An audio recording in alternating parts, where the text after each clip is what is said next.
Petrovi sovaščani spet glasni in navijaško razpoloženi. Tako tudi ne, Peter se je tudi na ekipni tekmi najbolje odrezal. Ob njegovem skoku se takole razveseli tudi Petrov oče. Prav sproščeno spremljam tole tekmo. Petrovih navijačev se je pod šotorom spet zbralo več 100. Takole zavzeto so spremljali vsak gib tekmovalcev. Čeprav je bilo med tekmo videti nekaj zaskrbljenih obrazov, so ob osvojenem 5. mestu našim orlom takole zaploskali. Naš Pero je dal vse od sebe, tako da jaz mislim, da smo lahko zadovoljni, pa da ga bomo v četrtek zelo veselo sprejeli. Se je le prineslo 2 kolajne v našo dolino.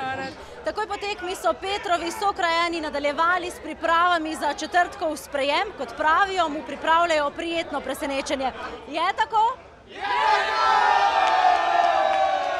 Organizatorji obljubljajo sprejem, kot ga v Dolenji vasi še ni bilo. Poskrbljeno bo za jedačo, pijačo in tudi za ples. 12. nastropje pa ansambel Dorma Cajt, tako se bosta malo menjala.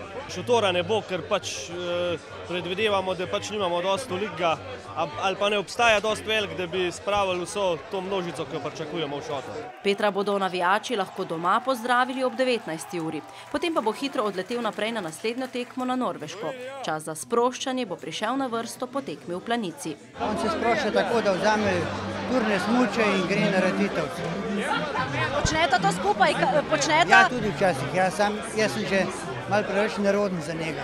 Do nekaj prostih dni, ki si jih Peter več kot zasluži, pa bodo zanj navijači še naprej stiskali pesti.